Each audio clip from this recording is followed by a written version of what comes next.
Olá a todos, um prazer trazer esse tema tão importante no Novembro Azul, que é a ressonância de próstata, como aplicar o PIRADS. Meu nome é Fernando Morbeck e hoje vou destrinchar como podemos aplicar o PIRADS de forma correta. Não há nenhum conflito de interesse nessa apresentação. Esse aqui é nosso roteiro, onde eu vou retornar esse assunto de anatomia zonal da próstata. Vou falar sobre alguns conceitos gerais do PIRADS, depois dicas de como avaliar uma ressonância de próstata, então dicas do dia a dia, e por fim, como aplicar o PIRADS. É uma aula longa, mas que vale a pena ficar até o final para a gente ter esses conceitos bem sedimentados. Então vamos lá, vamos voltar na anatomia zonal prostática, que isso aqui é um tema importante para essa aula. Lembrando que aqui nesse corte axial temos as vesículas seminais aparecendo, né? A gente tem aqui a representação do plano de corte nesse desenho esquemático, também aqui no plano sagital, então a gente vê as vesículas seminais com esse sinal um pouco mais alto e com essas convalescências.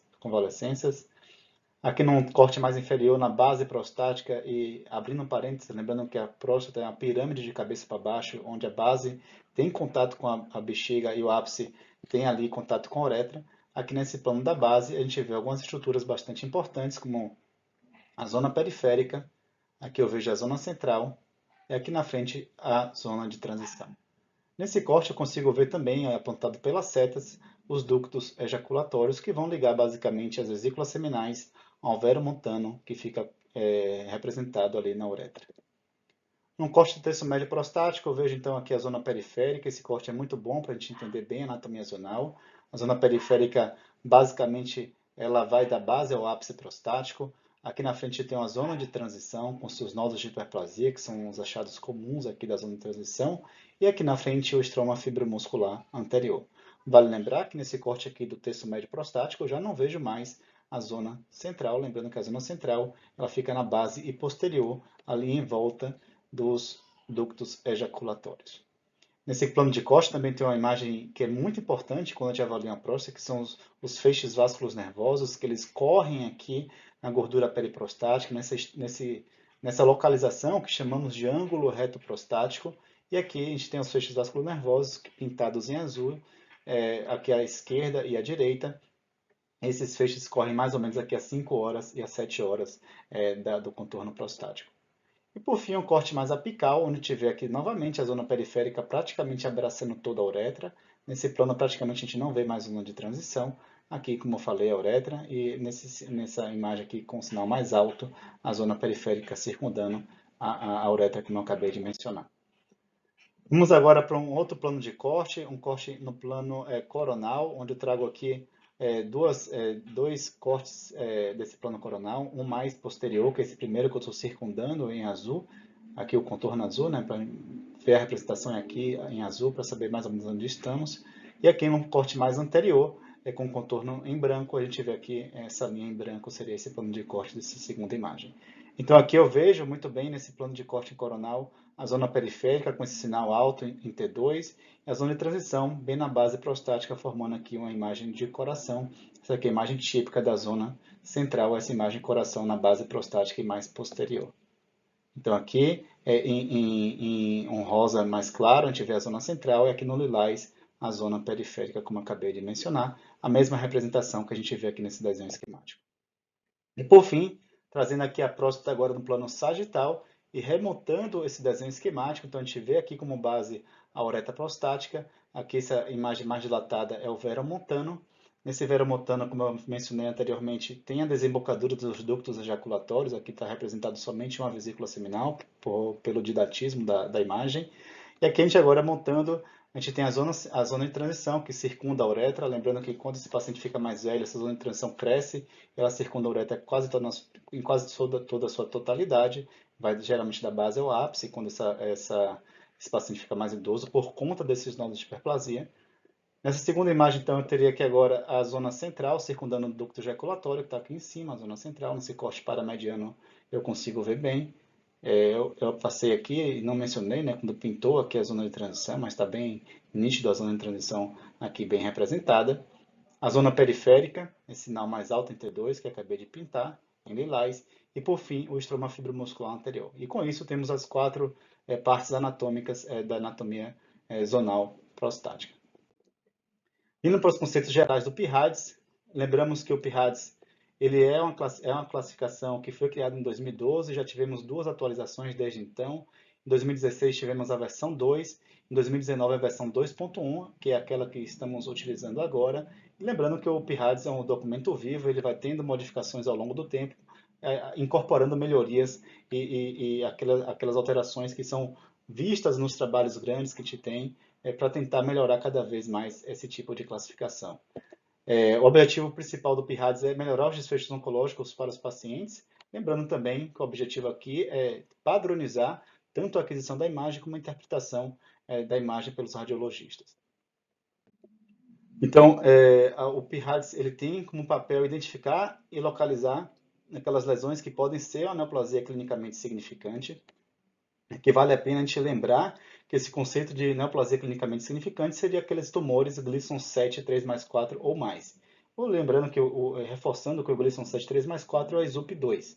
Então, se a gente tem esse tipo de tumor, que é o Gleason 7 ou 3+4 ou ESUP2, que são similaridades, a gente estaria frente aqui a um tumor clinicamente significante. Também temos outros conceitos, um volume maior que 0,5 e também uma lesão com extensão extraprostática, isso aqui seria a definição de neoplasia clinicamente significante. Então, a ressonância magnética, através do PIRADS, quer encontrar esse tipo de tumor. Tanto quando a gente vem para o léxico aqui do PIRADS, da classificação final, a gente tem a probabilidade para aquele achado ser neoplasia clinicamente significante. Novamente, reforço aqui que é para ser neoplasia clinicamente significante. Eu não quero achar o ESUP1, que é o Gleason 6, que é aquela neoplasia não significante. E aqui nesse grau de suspeição, que vai de 1 a 5, a gente tem muito baixa probabilidade para o PIRADS 1, baixa probabilidade para o PIRADS 2, achados indeterminados ou equívocos, que seria o PIRADS 3, o PIRADS 4, uma alta probabilidade, e o PIRADS 5, muito alta probabilidade. Lembrar que utilizamos somente os achados da ressonância magnética para classificar no PIRADS. A gente não deve usar a densidade do PSA, por exemplo, ou o valor do PSA. A gente usa somente as sequências ali T2 de fusão e DCE, quando a ressonância é multiparamétrica. Se for biparamétrica, usamos só o T2 de fusão para fazer essa classificação.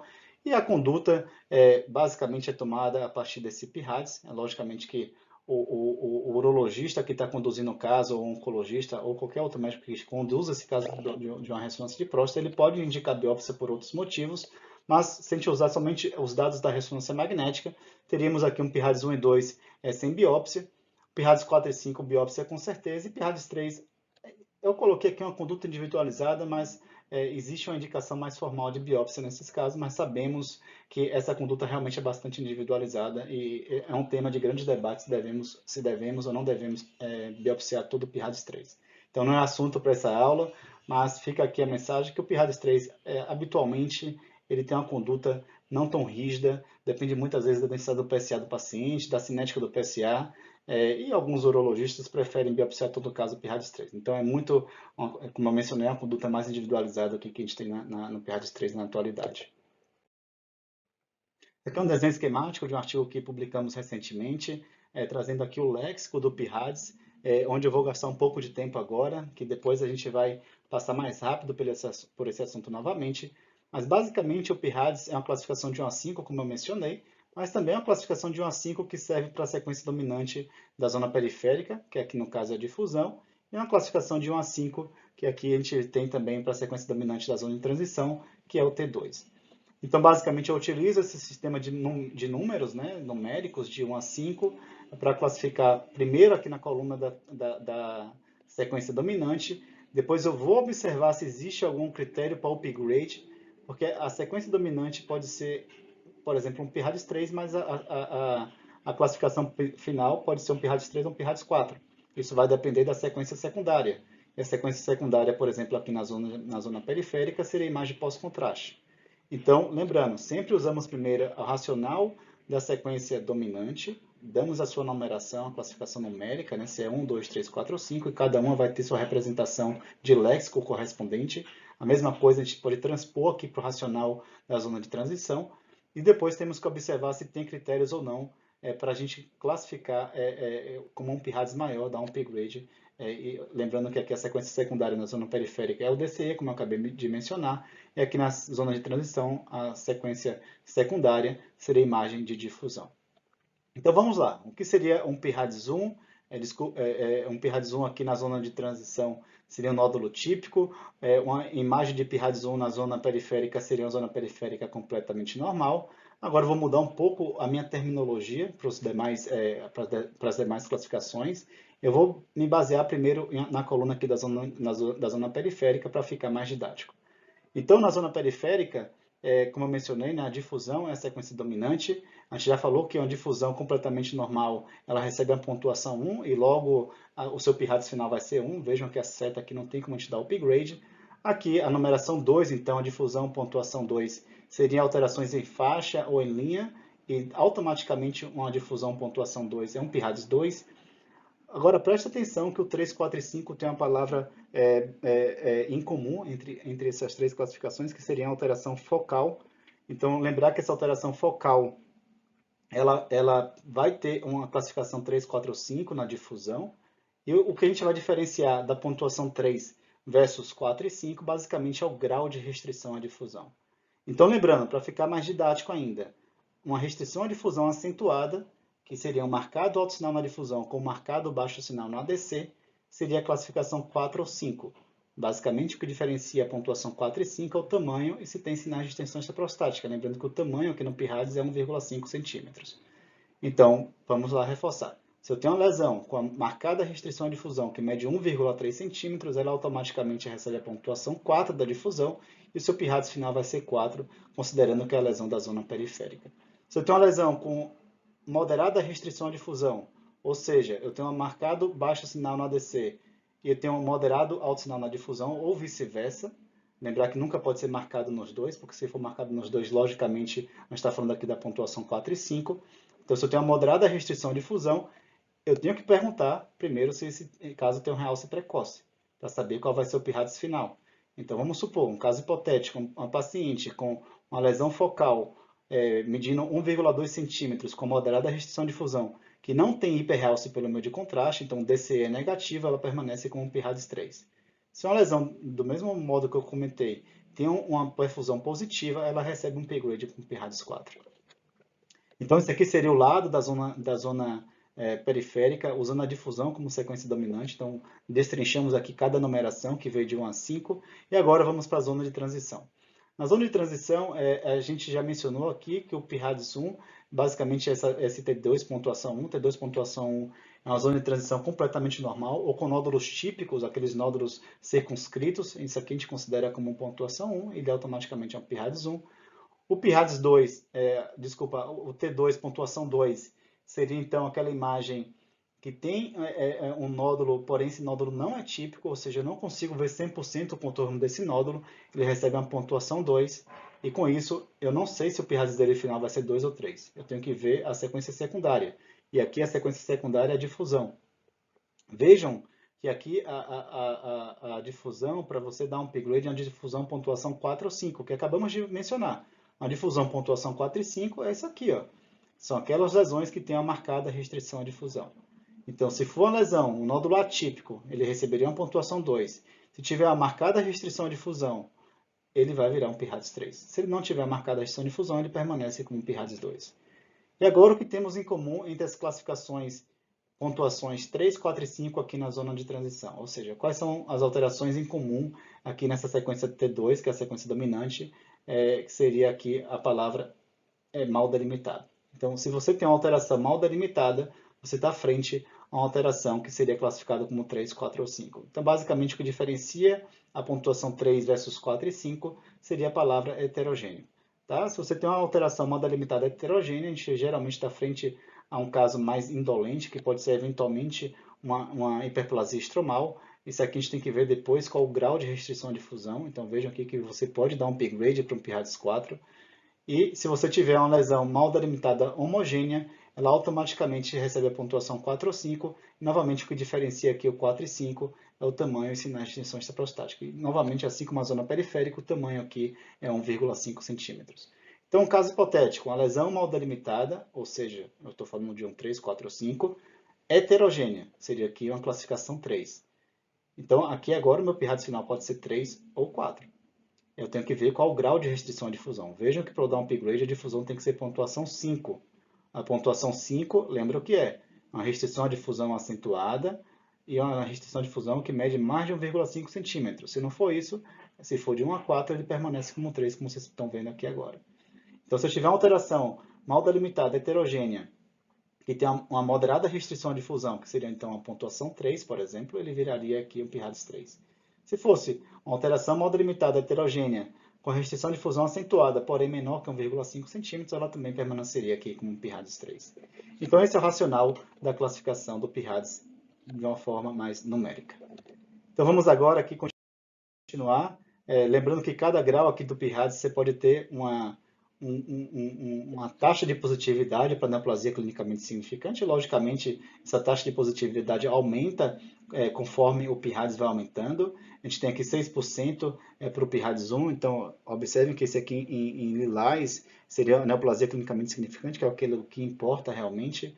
Então 6% para o PIRADS 1, 8% para o PIRADS 2, 17% para o PIRADS 3, 54% para o PIRADS 4 e 77% para o PIRADS 5. Esse aqui é um dado da meta-análise mais recente publicada, que foi de 2024, publicada na Radiology. Lembrando também que a ressonância com o PIRADS ela tem alta sensibilidade e valor preditivo negativo, como a gente já tem esse conhecimento mais bem sedimentado. Então, seguindo, passando aqui pelos conceitos gerais do PIRADS, agora dicas de como avaliar uma ressonância de próstata. Então, vou passar dicas do meu dia a dia. Isso aqui não está nos guidelines, então é basicamente como eu vejo uma ressonância prostática. Eu começo avaliando os dados clínicos do paciente, como por exemplo o toco retal, o valor do PSA, se ele tem biópsia não prévia, se ele tem tratamento pregresso. Então vou saber em que cenário eu estou avaliando aquela ressonância magnética prostática, se é o cenário de detecção, de estadiamento, de vigilância ativa ou restadiamento. Depois, quando eu começo a ver o exame, eu procuro por sangue. Lembrar que a área poupada do sangramento é a área suspeita para neoplasia e as áreas do sangramento podem restringir a difusão. Então, por isso que eu começo pela sequência T1, pré-contraste. Meu terceiro passo, então, seria detectar a lesão. E vejam que eu até agora não falei do PIRADS. Tá? Então, detectar a lesão é basicamente olhar as sequências T2 de difusão e ADC para procurar uma área que restrinja muito a difusão. Você vai procurar, principalmente, nas imagens de difusão com ADC, se tem uma área que marcadamente restringe a difusão, que os tumores, basicamente, eles restringem muito a difusão, independente da zona. Vejam que o PIRADS, ele tem, não confundam isso, o PIRADS tem suas sequências dominantes para a zona periférica, para a zona de transição, mas para achar a lesão, a sequência de difusão com ADC é uma excelente sequência e você consegue fazer bem essa avaliação. Então, depois que eu achei a lesão, confirmo olhando todas as imagens, né? Eu olho a difusão, olho a ADC inicialmente, depois olho o T2 para confirmar que realmente é uma lesão verdadeira, né? Nenhum pitfall, né? Por exemplo, nenhum nódulo de hiperplasia benigno que está restringindo a difusão. Depois que eu tenho certeza que isso ali é uma lesão, eu vou fazer a avaliação de extensão extraprostática. Seria ainda aqui no meu terceiro passo, avaliar se tem sinais de extensão extraprostática, por exemplo, nesse primeiro corte com infiltração do feixe vascular nervoso. Nessa segunda imagem aqui, com infiltração da base da vesícula seminal, observo bastante também o ápice prostático para ver se a lesão infiltra o esfíncter externo da uretra. Então, eu já faço o estadiamento, mesmo que o exame seja de detecção. E, por fim, eu dou o PIRADS. Meu quarto passo é dar o PIRADS. Eu venho aqui agora, naquela mesma classificação de uma forma mais resumida agora, eu venho avaliar qual o tipo de alteração, onde essa alteração está localizada, se é na zona periférica, na zona de transição, e vou aplicar aquelas regras que acabamos de mencionar. E no meu passo 5, seria meu último passo aqui, seria a avaliação de osso, linfonodo e perfumaria.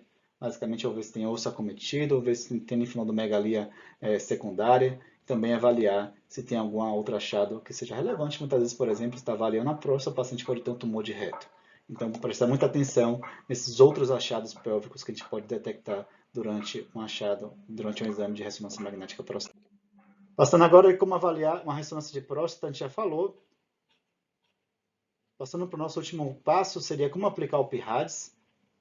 E aqui, como aplicar o PIRADS, basicamente a gente reforçar aquele racional que a gente já falou inicialmente. O PIRADS 1, basicamente, seria aqui na zona de periférica, usando a difusão como sequência dominante. Então, PIRADS 1 seria a difusão pontuação 1, que é aquela zona periférica completamente normal. A difusão pontuação 2 seria aquelas alterações em faixa ou em cunha. A difusão pontuação 3, 4 e 5, a gente tem a palavra focal com uma palavra chave aqui, que é comum às três classificações, mas lembrando que a pontuação 3 é uma moderada restrição de difusão, a pontuação 4 e 5 seria uma marcada restrição de difusão. Reforço mais uma vez, o que é uma marcada restrição de difusão? uma lesão que tem um marcado alto sinal na difusão com valor de B alto e um marcado baixo sinal na sequência da DC. Então, isso aqui seria as pontuações 4 e 5, e o que diferenciaria 4 e 5 seria o tamanho e extensão extraprostática, como já mencionamos, o tamanho aqui sendo de 1,5 centímetros. E, logicamente, que depois de avaliar essa sequência dominante, eu vou olhar a sequência secundária para aplicar as regras do upgrade quando necessário. Lembrando que aqui na zona periférica, a sequência secundária seria a imagem pós-contraste, que é a perfusão. Vindo para a zona de transição, as imagens aqui de pontuação 1 e 2 na sequência T2, que é a sequência dominante aqui da zona de transição, seria para a pontuação 1, nódulos típicos, para a pontuação 2, nódulos atípicos, que é aquele que a gente não consegue ver 100% o contorno, ou até uma área entre nódulo mal delimitada, que você não consegue identificar muito bem se é um nódulo ou não, que nessas áreas entre nódulos você considera uma pontuação 2. Na 3 e 4 e 5, como eu mencionei, a palavra-chave aqui para a gente guardar são lesões mal delimitadas. Por 3 são lesões mal delimitadas heterogêneas. 4 e 5, lesões mal delimitadas homogêneas. Novamente, o que vai diferenciar o 4 do 5 é tamanho e extensão extraprostática. Um dado adicional que vale a pena reforçar, que muitas vezes você pode incluir aqui na pontuação 3 do T2, na zona de transição, outros achados que não podem ser incluídos nas demais classificações. Mas ter muito cuidado com isso, senão todo mundo vai sair com PIRADS 3 na sua ressonância de próstata. A gente sabe que isso é um critério de qualidade, a gente não dá muito PIRADS 3, que eu já comentei em outro vídeo sobre qualidade em ressonância magnética prostática. E por fim, antes de você dar a classificação final do PIRADS, você tem que observar o grau de restrição à difusão daquele achado que você viu no T2 para aplicar as regras de upgrade quando necessárias. Então veja um exemplo aqui, um paciente de 51 anos, PSA de 2,85, uma próstata completamente normal, aqui a gente chama até que é uma mosca branca, né? Porque basicamente a gente não consegue ver esse achado, então a gente teria alterações normais aqui de um PIRADS 1, tanto na zona periférica como na zona de transição. Nesse segundo caso, um paciente com algumas estrias mal delimitadas aqui na zona periférica, sem grande restrição de difusão, então isso aqui seria, pela classificação aqui, uma pontuação 2 na difusão, logicamente, consequentemente ela é um PIRADS 2, a zona periférica aqui seria um PIRADS 2, a zona de transição é normal, ali a zona de transição só tinha nódulos típicos, então na zona de transição a gente teria um PIRADS 1, e na zona periférica um PIRADS 2, no final do laudo a gente deve classificar o maior PIRADS daquele caso. Tá? Aqui agora eu tenho um paciente com um nódulo parcialmente delimitado aqui na zona de transição anterior, que tem uma marcada restrição à difusão. Então, se eu tenho um nódulo parcialmente delimitado, então vamos aplicar aqui o racional da zona de transição. Um nódulo parcialmente delimitado seria a pontuação 2, né? E como eu mencionei, ele tinha marcada restrição à difusão, né? Então, marcada restrição à difusão é a pontuação 4 ou 5. Então, ele obedece à regra de upgrade e seria aqui um PIRADS final 3. Então, lembrar que a gente tem que olhar primeiro a sequência dominante e depois observarmos se é aplicável ou não a regra de upgrade para saber o PIRADS final daquele caso. Que é o laudo do caso em questão. Foi feita uma biópsia, a biópsia foi negativa para neoplasia clinicamente significante. Lembrar novamente que a taxa de positividade para o PIRADS 3 não é tão alta. Né? A gente mostrou naqueles dados da meta-análise, ali o PIRADS 3 gira em torno de 17%, 20%, algumas casuísticas um pouco mais, até 30%. Então temos que ter esse racional aqui em mente. Aqui é um desenho esquemático do próprio artigo do PIRADS, mostrando exatamente esse raciocínio que acabamos de fazer. Então, observem que tem 4 linhas aqui e 4 colunas. Cada linha aqui é uma sequência. A primeira linha é a sequência T2, a segunda linha é a sequência de difusão, a terceira linha é a sequência do DC, e a quarta e última linha aqui seria o PIRADS final. Nas colunas, a gente tem aqui qual seria a classificação da pontuação na sequência dominante aqui da zona de transição, que seria o T2. Veja que aqui é um nódulo completamente circunscrito. E como mencionamos, um nódulo totalmente circunscrito ele é uma pontuação 1 e automaticamente, independente de qualquer outro achado, isso aqui no final é um PIRADS 1. Agora, se eu tenho um nódulo que é parcialmente circunscrito, então que a gente chama de nódulo atípico, e esse nódulo pode ser atípico por dois motivos, né? Que ele tem um sinal muito baixo em T2, por isso eu não vejo o contorno, ou realmente eu não vejo o contorno dele, a gente tem que ver qual é o grau de restrição à difusão. Então veja que nos dois, nesse caso que eu estou apontando agora e no próximo, ambos aqui temos nódulos atípicos, mas o grau de restrição à difusão aqui não é acentuada, ou seja, nesse primeiro caso uma restrição leve, então ele continua como um PIRADS 2 no final. Aqui uma restrição moderada, que seria uma difusão pontuação 3, ele não dá upgrade, então ele continua como um PIRADS 2 no final, porém, se eu tenho uma restrição de difusão acentuada, que seria uma 4 e 5, como está representado aqui na sequência de difusão com ADC, o marcado alto sinal na difusão com o marcado baixo no sinal na ADC, ele sai de uma pontuação 2 do T2 e vira um PIRADS 3. Aqui em outro caso, a gente vê várias faixas. Faixas aqui, a gente tem ali o PIRADS 2, né? Então seria o PIRADS desse caso. Então aqui temos agora um dado muito importante, que muitas vezes a gente vê o PIRADS, é uma classificação muito robusta, mas muitas vezes a concordância interobservador não é tão boa. Lembrem que a concordância interobservador, na maioria dos trabalhos aqui, ela é moderada. Observem o capa desse trabalho, um capa relacionado aqui ao PIRADS versão 2, mas é basicamente o mesmo racional que temos até hoje. É um capa moderado na maioria das leituras aqui que a gente está avaliando.